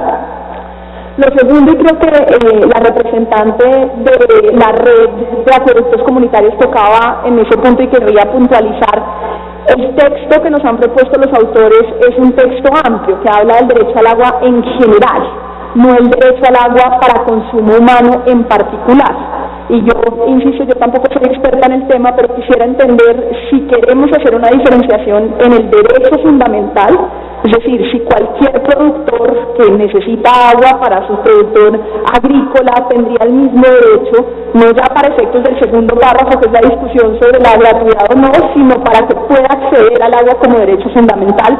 Me gustarían un poco sus elementos técnicos sobre si existe una diferenciación en ese derecho fundamental de acceso al agua en general o para consumo humano en particular. Tercero, yo me sumo a las referencias del representante Peinado frente al tema del saneamiento. Si bien la representante de la UTL, del doctor Bolívar, señalaba de manera general que existen iguales referencias en la jurisprudencia constitucional al derecho al agua versus el derecho al saneamiento, pues en una revisión básica de la jurisprudencia uno encuentra que si bien frente al derecho al agua hay enorme consenso, frente al saneamiento encuentra uno menos elementos. Y me gustaría también entender un poco las referencias que ustedes harían a ello, en qué medida es o no diferente, en qué medida querríamos consagrarlos ambos con igual nivel de, digamos, importancia. El cuarto, varios de ustedes en la presentación lo mencionaron, el viceministerio, la persona de Guatemala que tuvo que salir, y es el tema de la gratuidad. Yo quisiera saber si ustedes tienen algunos de los análisis bien comparados, bien nacionales en el caso de Bogotá, sobre el efecto de la gratuidad, tanto a nivel ambiental, es decir, aumento o no del consumo, y a nivel fiscal, es decir, la repartición entre régimen subsidiado, digamos, y la gratuidad del servicio. Yo creo que sería muy importante entender si tienen algunos elementos de cuáles han sido esos efectos de aquellos casos internacionales o nacionales de decisión de ir, digamos, de dar el paso de la gratuidad. Y finalmente, quizás, no sé si la Defensoría en general, me gustaría tener ejemplos de otros casos en donde la decisión de declarar el derecho fundamental como derecho constitucional tenga efectos positivos en términos de acceso, en términos de cobertura, para que podamos tener como elementos duros de por qué es que la consagración como un derecho fundamental tiene todos los efectos que evidentemente todos compartimos y que son deseados, pero que sería importante tener esos elementos de evidencia. Muchísimas gracias. Gracias, doctora Bonita. Uso la palabra el doctor Hernán Gustavo, en tu opinión. Muchas gracias, señor presidente. Un cordial saludo para todos los compañeros de la Cámara y todos los funcionarios presentes aquí en esta importante audiencia. Yo creo que este es un acto legislativo muy importante que seguramente va a contar con el apoyo de la mayoría de congresistas, porque el derecho al agua obviamente debe ser esencial, fundamental, pero la inquietud que yo tengo por las experiencias vividas cuando tuve la oportunidad de ser alcalde de mi municipio es que hoy que vamos a contar con un acto legislativo que permite de que tengamos los ciudadanos unos derechos, pues muchos de ellos van a recurrir a todas las vías legales para exigir la prestación de un óptimo servicio en las zonas, regiones, sectores apartados donde hoy no lo existe. Entonces mi pregunta es para el gobierno si existe la disposición de que dentro de los presupuestos, ahora que viene el Plan de Desarrollo Nacional, se pueda priorizar una buena parte del presupuesto general de la nación para poder cumplir con las exigencias que este acto legislativo le va a permitir hacer a los ciudadanos, porque siempre hablamos de compromisos, de cumplir los derechos que tienen los ciudadanos, pero esas responsabilidades por lo general se descargan en los entes territoriales, en los municipios, o a las empresas prestadoras de los servicios públicos, que a veces cuentan con unos presupuestos muy mínimos, que difícilmente pueden garantizar la ampliación de la cobertura, la prestación de los servicios públicos óptimos en diferentes sectores de sus municipios. Yo quisiera también dejar aquí sobre la mesa en esta audiencia es de que se tenga muy en cuenta el impacto fiscal que esto puede generar y cómo y de qué manera el gobierno nacional asume compromisos. Como lo tocaba anteriormente nuestro colega representante, hablaba de los planes departamentales de agua. Es una figura para algunos importante, valiosa, pero para otros no tan efectiva por la tramitología, por la serie de dificultades que se encontraron para poder gestionar y hacer efectiva la inversión de los recursos de saneamiento básico y agua potable. Entonces yo creo que también dentro de este proceso debemos pensar en unos mecanismos mucho más eficientes, ágiles, para que los recursos o los pocos recursos con los que se cuentan los presupuestos municipales, departamentales y nacionales, pues se puedan invertir. Que a veces esperamos que un proyecto se gestione durante 3, 4 años para que se haga realidad en nuestras regiones. Entonces yo quiero dejar ese tema que considero importante en esta audiencia. Muchas gracias. A usted, doctor Gustavo, esa palabra doctor César López, y finalizamos la intervención de honorable representantes con el doctor David Julio. Gracias, presidente. Hace algunos años, la Comisión de Regulación de Agua Potable sacó una resolución mediante el cual invitaba y obligaba a la ciudadanía a disminuir el consumo de agua so pena de que la tarifa, después de unos metros cúbicos determinados, tendría un costo que de alguna manera u otra, por lo menos para los estratos 1, 2 y 3, pudiera resultar difícil de pagar. Y en Barranquilla y en el Caribe nos reímos mucho de la resolución, porque nos estaban invitando a que ahorráramos el agua que iba por el río Magdalena.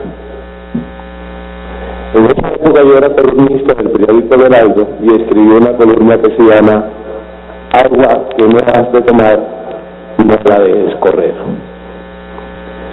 Porque el agua que no se toma, por lo menos en el caso del río Magdalena, se va para el mar. Algo más o menos medio estúpido.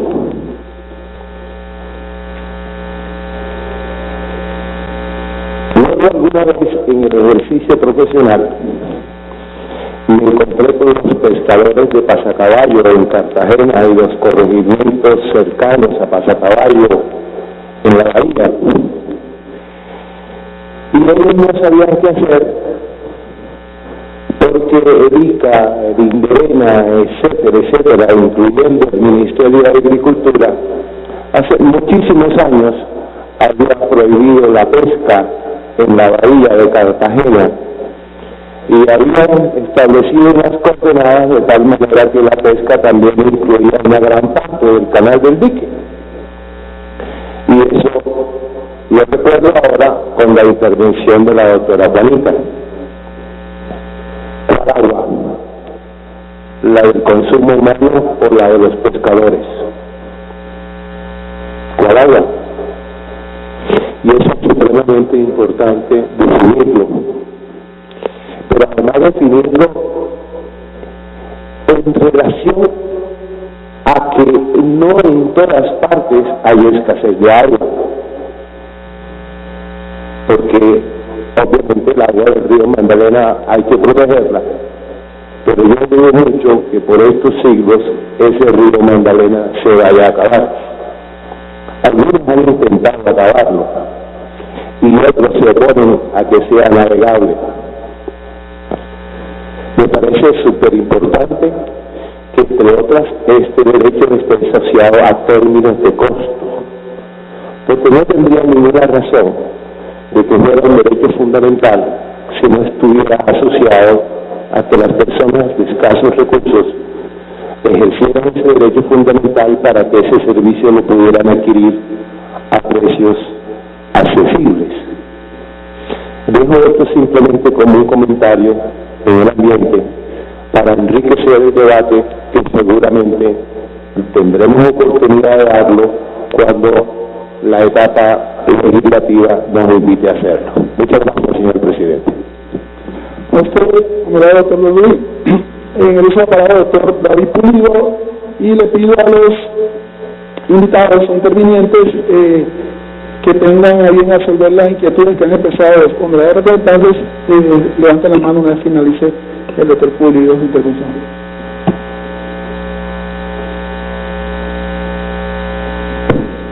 Muchas gracias, señor presidente. Un saludo a todos los intervinientes de esta audiencia pública. Por supuesto que el tema es de relevancia, es de especial interés.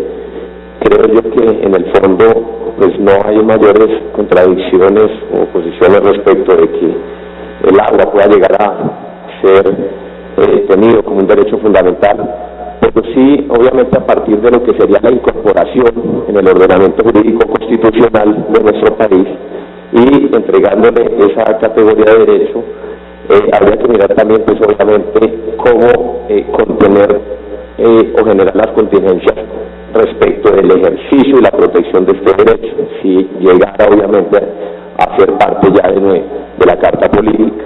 Y lo digo porque en el momento mismo del reconocimiento, pues habrá que pensar que eso ahondaría también en que dentro de la protección al derecho, pues entrarían acciones judiciales para su protección, y eso cuánto incrementaría más, por un lado, el tema de la sobrecarga del aparato judicial. Estaríamos hablando de quienes disculpen, acciones de tutela para ello. Eso por un lado, de qué manera se pensaría, porque mirando obviamente los niveles de desatención en materia del acceso al agua potable en los diversos municipios del país, sabemos que obviamente tenemos porcentajes muy altos de falta o garantía del acceso al agua, y esto inevitablemente llevaría a que se pudieran ejercer vía tutela pues muchas acciones.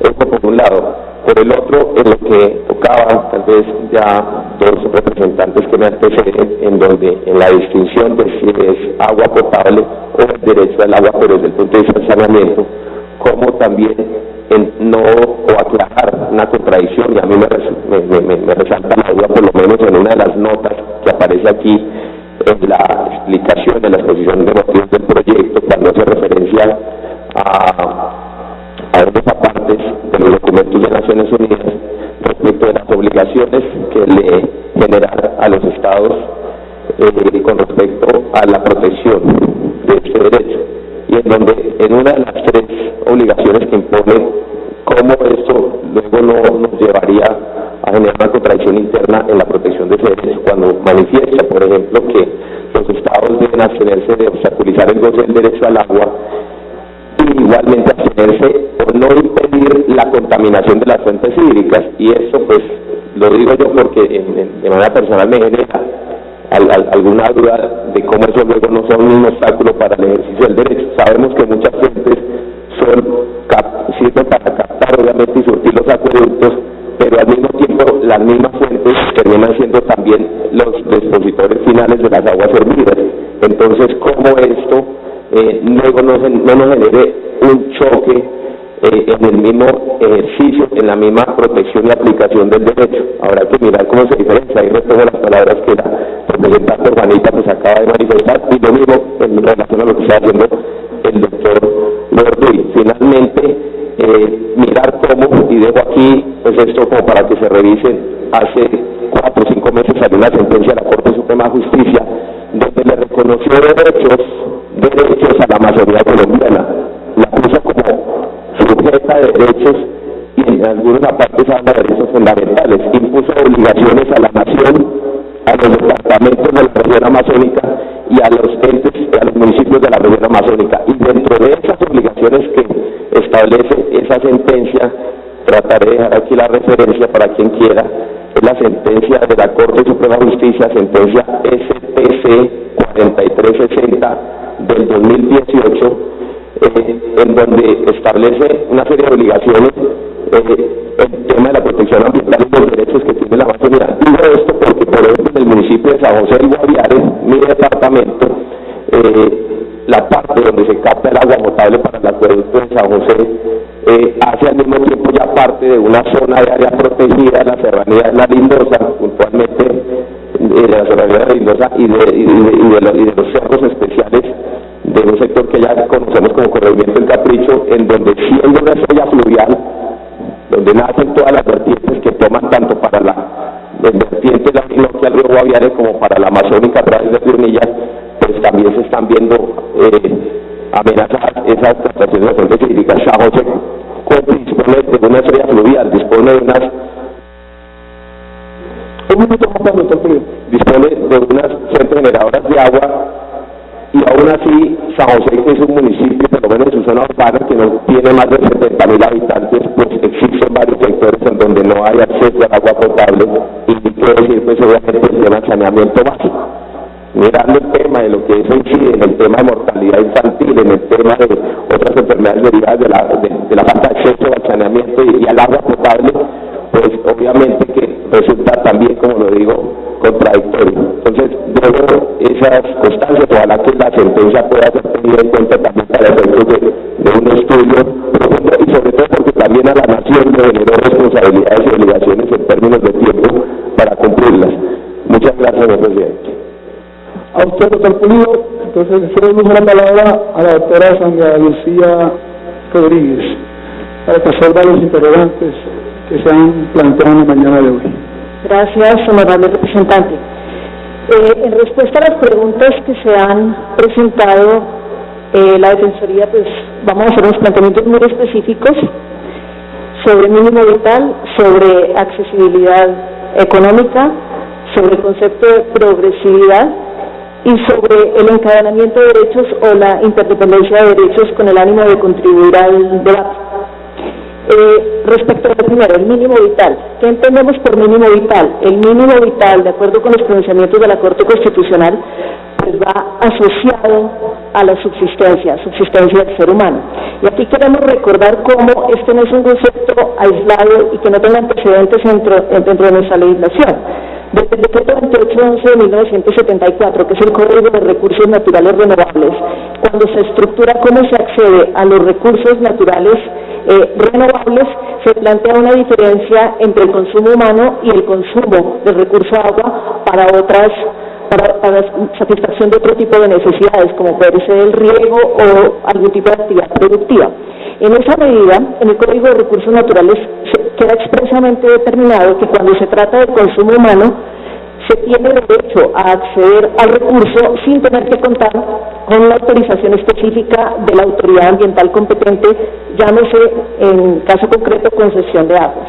Entonces es importante resaltar que ese mínimo vital, que para todos los efectos estamos acudiendo a los conceptos planteados por la Organización Mundial de la Salud, tiene un reconocimiento dentro de nuestro Código de Recursos Naturales, señalando como que no está sometido a una autorización específica del Estado.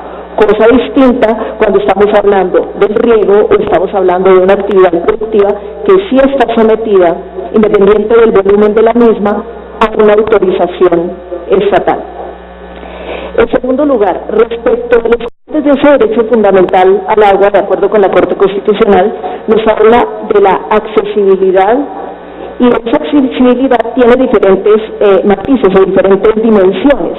Por una parte tenemos la accesibilidad física, es que tengamos posibilidad de que las comunidades accedan a ese recurso físicamente hablando, es decir, que no esté a una distancia tal que sea imposible que se satisfagan esas necesidades. Pero por otra parte también hablamos de esa accesibilidad económica, y la Corte Constitucional nos ha dicho que se entiende por esa accesibilidad económica, y lo que nos dice la Corte es que los costos y los cargos directos e indirectos asociados al abastecimiento deben ser asequibles, deben ser razonables y no deben poner en riesgo ni comprometer la satisfacción de otros derechos. Voy a poner un ejemplo pues, muy simple, y es, si tenemos una comunidad con necesidades básicas insatisfechas, con dificultades para su subsistencia, si tienen que pagar un costo muy elevado por acceder al agua, pondrán en juego la satisfacción de otros derechos. Y es lo que desde muchos años atrás la Defensoría del Pueblo en sus diferentes informes ha venido resaltando y que nos lleva dentro de un momento a esa interdependencia de derechos de la que vamos a hablar. En cuanto a la progresividad, solamente voy a poner un tema sobre la mesa para que contribuya al debate, y es que el Pacto Internacional de Derechos Económicos, Sociales y Culturales determinó que cada uno de los Estados partes se comprometen a ¿qué? Comillas, a adoptar medidas especialmente económicas y técnicas hasta el máximo de los recursos de que disponga para lograr progresivamente, por todos los medios apropiados, inclusive en particular la adopción de medidas legislativas, la plena efectividad de los derechos aquí reconocidos. Es decir, esa progresividad, de acuerdo con lo que acabamos de plantear desde el Pacto Internacional de Derechos Económicos, Sociales y Culturales, va asociada también a la capacidad del Estado. Y es algo que también ha sido reconocido por nuestra Corte Constitucional. Eso nos lleva al cuarto tema, que es ese encadenamiento de derechos por esa interdependencia, que era la pregunta de la representante. Y recojo también lo que nos acababa de plantear el representante, recordándonos la sentencia de la Amazonía y la sentencia que nosotros habíamos recordado, que es la sentencia del Río Atrato. Y es que estamos viviendo un momento de revisión de qué entendemos por un derecho trascendental a nivel mundial, y que ha tenido ya dos hitos importantes en Colombia. Por uno, la sentencia que consagra el Río Atrato como un sujeto de derechos, sentencia de la Corte Constitucional, y con posterioridad tenemos la sentencia de la Corte Suprema de Justicia que declara que la Amazonía es un sujeto de derecho. Por supuesto, esto es para todos los que somos abogados, esto lo primero que nos pone en tela de juicio es que entendemos por un derecho, por el concepto de derecho como tal, que siempre ha estado asociado a un derecho subjetivo, es decir, un derecho radicado en el ser humano. Y lo que encontramos es el reconocimiento de una serie de derechos en la naturaleza. Pero este reconocimiento de esa naturaleza, la pregunta un poco para ir respondiendo a la pregunta de por qué incorporar ese derecho en la Constitución, el reconocimiento de la naturaleza por parte de la Corte Constitucional y de la Corte Suprema como un sujeto de derechos, aunque nuestras comunidades étnicas nos dicen que no es ajeno y no es un hito en la medida en que no es nuevo, porque ya cuando se hablaba de reconocimiento de los derechos al territorio se incorporaba el reconocimiento de esa visión de la naturaleza como un sujeto de derechos, pues sí constituye un punto de quiebre por parte de la Corte Constitucional y de la Corte Suprema, que nos impone además unos desafíos importantes como país.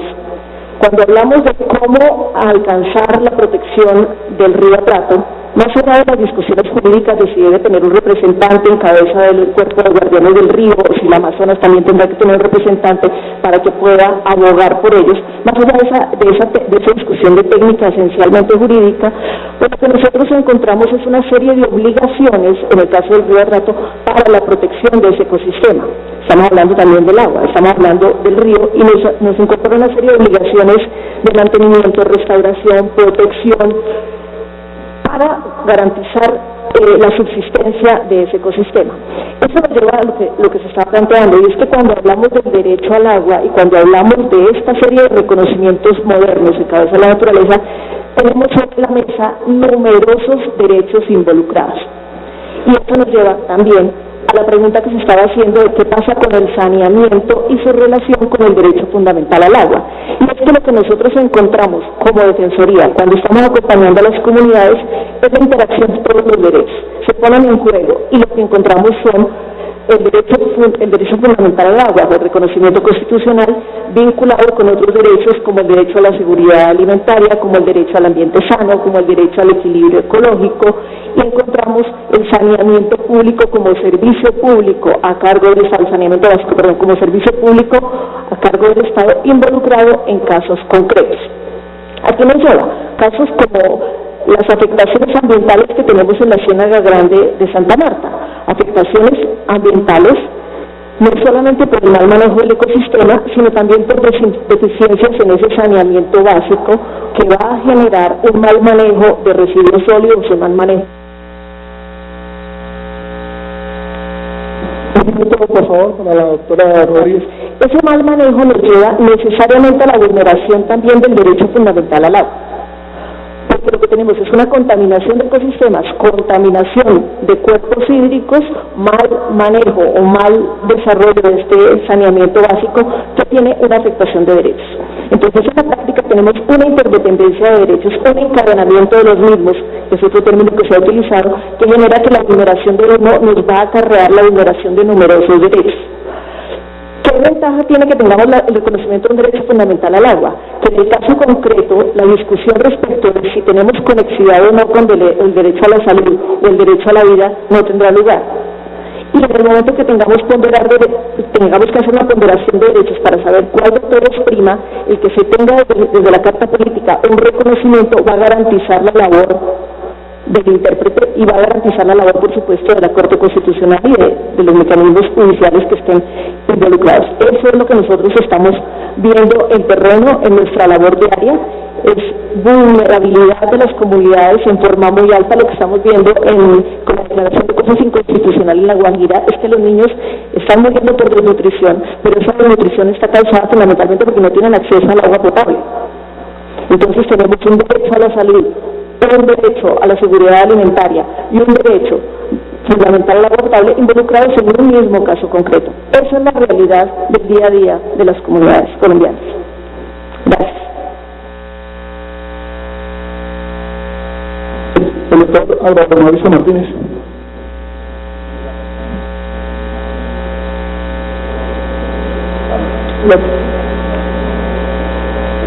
Ahí. Ya, perfecto. Bueno, Desde la Red de Soluciones para el Desarrollo Sostenible y también, digamos, como director de País 21, estoy de acuerdo con la posición de la Defensoría del Pueblo, y nosotros lo primero que tenemos que determinar es si queremos realmente ser un Estado moderno. Pienso que es allí el fundamento de lo que queremos ser. Un Estado moderno es un Estado que realmente cumple con sus obligaciones básicas. Yo lo dejé expuesto en mi intervención porque no podemos ser un Estado moderno cuando tenemos que voltear a mirar atrás para solucionar lo básico. El agua es un derecho inalienable de la humanidad. Cuando voy a algunas regiones donde ni siquiera el alcalde ha visitado una escuela, atravesado el río Putumayo y el Rabazonas con las Fuerzas Armadas de Colombia, yo como organismo humanitario también, y llego a una pequeña escuela y veo, me dicen 10 niños con su profesora: señor Álvaro, aquí nunca ha venido el alcalde. Y también veo que hay muchas propuestas de actos legislativos, de oposiciones de la Corte Suprema de Justicia, de las diferentes cortes, que me parecen absolutamente importantes, pero más allá de eso es cuáles van a ser nuestras acciones reales para llegarle a la gente.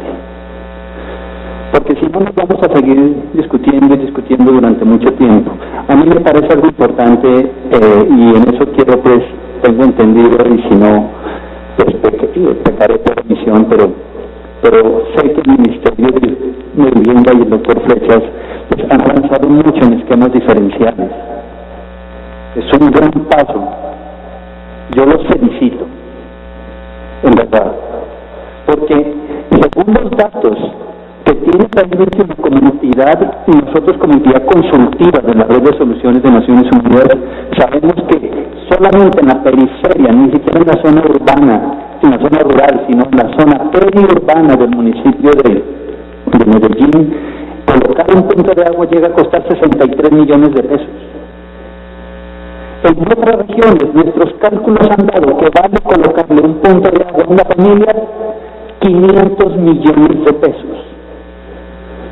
Allá donde ustedes, en el Baupés, hasta donde hemos ido también, en el Bichara. Una cosa es que nosotros queramos plasmar normas y leyes, y la realidad de la dispersión de Colombia nos debe llamar a una acción diferente. Si queremos realmente ser un Estado moderno, queridos representantes y miembros del gobierno nacional, debemos comenzar a ser más pragmáticos. Esto es un tema de pragmatismo, y ahí nosotros nos enfocamos en la solución. Recuerden que dentro de lo que nosotros expusimos, una persona llega a necesitar, para simplemente hidratarse en una zona cálida, entre 1.5 y 2.5 litros de agua día. Eso es lo que necesita. Para las siguientes necesidades, el aseo personal, ya llegamos a 50 litros. Es decir, que una familia llega a necesitar 200 litros de agua día. Pero simplemente avanzar en el consumo ya es un gran avance. Recordemos que el no tener consumo impactamos en 250,000 pesos por familia mes.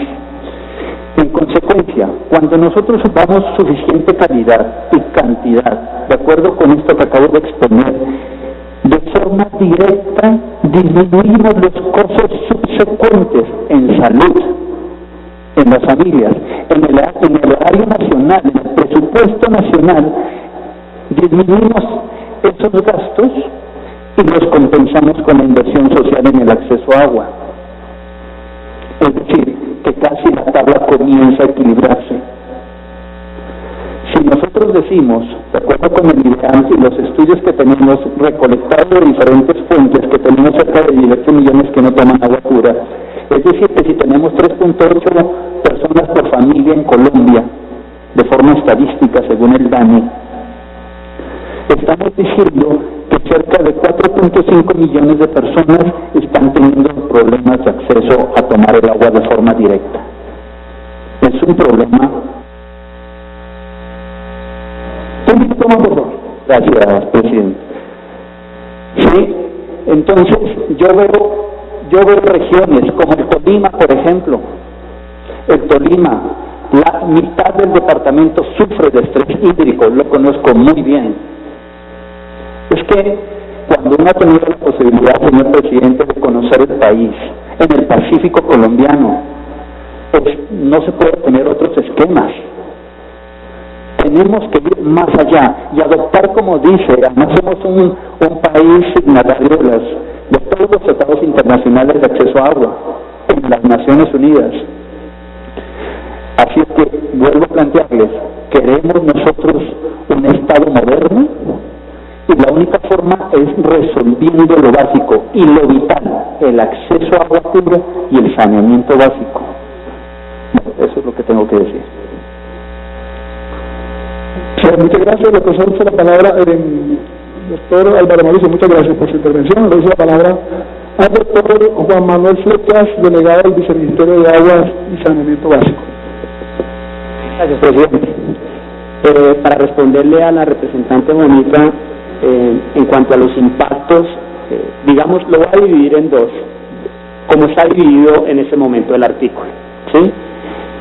Para llegar a coberturas universales, en el país se requerirían alrededor de 69 billones de pesos. De estos 69 billones de pesos, 27 se requeriría para llegar a coberturas universales en zonas rurales. Por eso es muy importante que dentro del articulado se definan los criterios de progresividad, tal como nos está haciendo el llamado Naciones Unidas en los Objetivos de Desarrollo Sostenible. Todo el mundo, los países del mundo tienen que llegar a coberturas universales al año 2030, ¿sí? Si no dejamos esos criterios, pues el impacto en tutelas y el impacto fiscal no lo va a poder financiar el Estado colombiano. En cuanto a la segunda parte del artículo, en consumo mínimo vital gratuito, según la estimación que hizo el Ministerio de Hacienda el año pasado creo que fue, esta medida costaría alrededor de 9 billones de pesos al año. Pero adicionalmente eso, la medida se convierte en una bola de nieve. ¿Por qué? Con las cifras que tenemos del impacto del mínimo vital en Bogotá, pudimos comprobar que los hogares que eran beneficiados por esta medida subieron los consumos más que los del resto de municipios de tierra fría. Esto generaba un impacto mayores aguas residuales. El tamaño de la infraestructura tiene que ser más grande, ¿sí?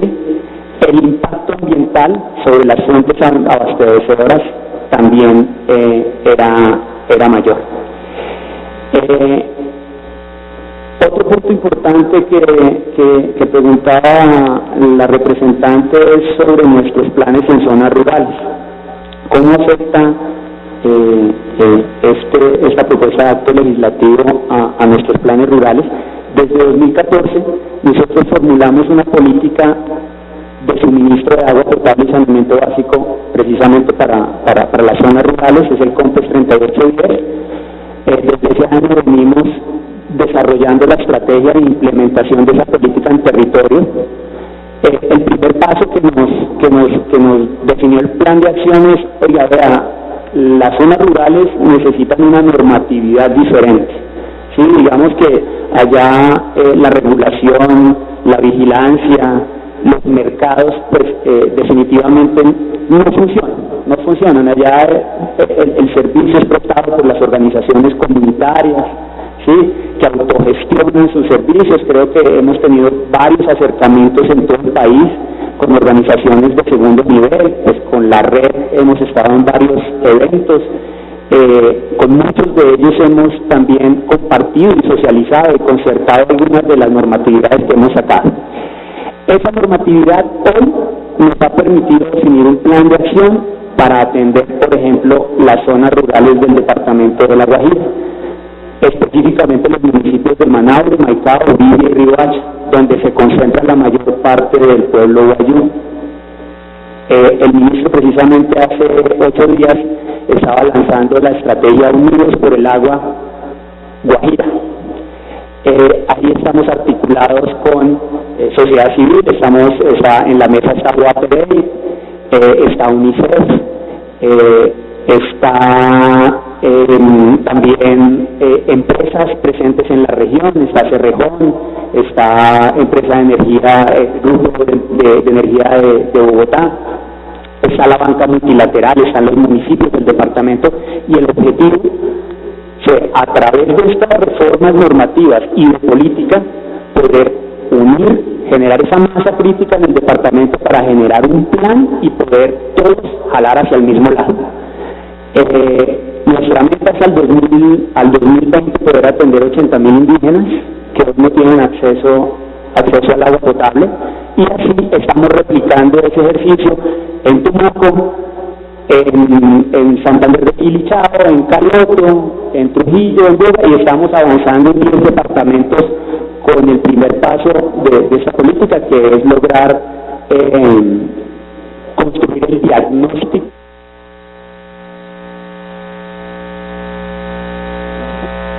Un minuto más, por favor. El diagnóstico de las zonas rurales. Entonces, de alguna forma, el gobierno nacional venía trabajando, es consciente de la problemática en zonas rurales, y esto de pronto sería una oportunidad para más recursos para el sector, creo yo. Aprovecho la oportunidad, ya que estoy aquí, que desde el Congreso en esta ley de presupuesto de 2019, pues puedan respaldar al sector para que podamos atender sobre todo esa población rural. Muchas gracias. A usted, doctor Manuel, esa palabra la doctora Marta Alessandra Gutiérrez. Bueno, frente al mínimo vital, yo quisiera hacer unas reflexiones muy importantes, y es absolutamente de acuerdo con lo que ya ha dicho la Defensoría. El mínimo vital tiene que ver con el consumo humano, pero habría que tener en cuenta el principio de la equidad y la no discriminación, porque como se está manejando actualmente, por ejemplo, con el tema de las concesiones de agua, hay una brecha muy grande entre lo que se le concesiona a los acueductos en zonas rurales y lo que se le concesiona a los acueductos en zonas urbanas para ese consumo. Por dar un ejemplo, en los acueductos urbanos se le concesiona de 25 litros, mientras que en las zonas rurales 11. ¿Cuál es la diferencia?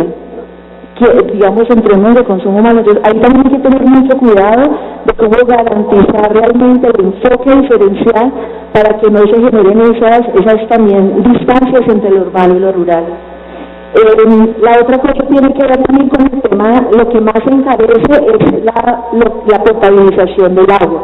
Y también a nivel internacional se habla que no es, digamos, el concepto debería ser el consumo, agua apta para el consumo humano y no agua potable, porque el agua potable necesariamente implica plantas de tratamiento. Y una planta de tratamiento es supremamente costosa y no aplica a todas las realidades. Nosotros tenemos muchísimos ejemplos de plantas de tratamiento que son elefantes blancos, que han costado 200, 300 millones de pesos y no han servido para nada, porque no han tenido en cuenta la realidad ni, digamos, ambiental, ni social, ni siquiera geográfica. Si se habla de agua apta para el consumo humano, se da la posibilidad de otras tecnologías que son más baratas y más eficientes, y también tenemos ejemplos de acueductos que con esas tecnologías y con las mediciones que se han hecho han salido solo coliformes, lo que no pasa, por ejemplo, en acueductos urbanos. Entonces, ahí también es muy importante que se tenga en cuenta otras tecnologías también para garantizar la calidad del agua. Otro elemento importante aquí también entonces es que se reconozca un actor que ha sido fundamental en el suministro, en el acceso al suministro de agua, que son los acueductos rurales. Cuando hablan de los puntos de agua, los acueductos rurales, a través de una práctica cultural, ellos construyen a través de migas y de manera solidaria las redes. Obviamente eso significaría también un apoyo financiero de parte del Estado, pero eso también hace que sean muchísimo más baratos los sistemas. Hay una relación de las comunidades distintas con el agua frente al consumo. Las comunidades tienen una relación directa con la fuente de agua. y por esa relación directa es que tienen, digamos, también una comprensión de lo que debe ser su cuidado y el tema del consumo. Diferente a lo que pasa en las zonas urbanas donde nosotros estamos muy lejos de saber lo que está, por ejemplo, pasando en Chingaza. Entonces también hay, digamos, que ese desconocimiento hace que no haya también esa noción de cuidado. Los acuerdos rurales, por esa relación directa, también tienen una noción, digamos, de consumo diferente y no lo regula el que sea más caro el agua. Lo nivela es que tienen eso, una relación en que saben que si no cuidan la fuente, ellos son los que se van a ver mayormente afectados.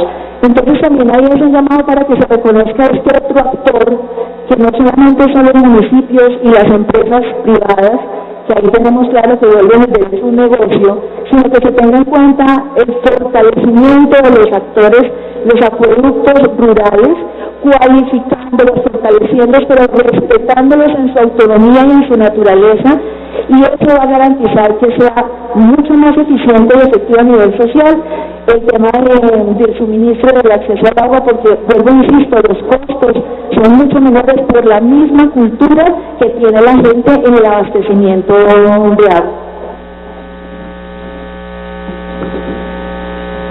Muchas gracias, doctora Marta Alexandra. Por un minuto a la delegada del Defensor del Pueblo, un saludo especial para la doctora Ángela María Robledo y para el doctor Gabriel Santos, que se encuentra presente hoy. Gracias. Muy rápidamente queríamos hacer simplemente un comentario respecto de la situación en La Guajira. Hace unos momentos se hablaba de la necesidad de que nos consideráramos y nos asumiéramos como un Estado moderno. Yo quisiera resaltar también que no somos un Estado aislado. Aquí también ya se había planteado que tenemos que estar dentro del concierto internacional. Y es importante resaltar, como en el caso de La Guajira, tenemos 3 medidas cautelares de la Corte Interamericana de Derechos Humanos precisamente para la protección de los derechos a la salud, a la vida y al acceso al agua de estas comunidades. La Defensoría del Pueblo ha revisado algunas de las 250 soluciones de agua propuestas en el proyecto de la Alianza por la Vida en La Guajira, por el agua y la vida en La Guajira, y lo que encontró en terreno es que en muchos casos estas soluciones de agua, por faltar un tornillo, por faltar una pieza específica, no estaban funcionando. Y el no funcionamiento de estas soluciones lo que impide es que solucionemos la problemática, y por eso hemos llegado a la declaración de estado de cosas inconstitucional en La Guajira. Cuando hablamos del agua, también resalto lo que estaba señalando la delegada de los acueductos comunitarios, y es la necesidad, y retomo lo que habíamos dicho, la necesidad de que en los principios se incorpore la diversidad específica, el reconocimiento de ese enfoque diferencial para la garantía de ese derecho. Si en un acueducto no se busca, y es lo que ha dicho la Defensoría, no se buscan esas soluciones, tener en cuenta cuál es la dinámica del territorio y cuál es la dinámica de la comunidad para que ellos logren la apropiación de estas soluciones, no estamos haciendo nada como país. Entonces, 30 segundos. Por eso resaltamos la importancia de incorporar en el proyecto los principios que van a orientar el desarrollo de ese derecho. Gracias.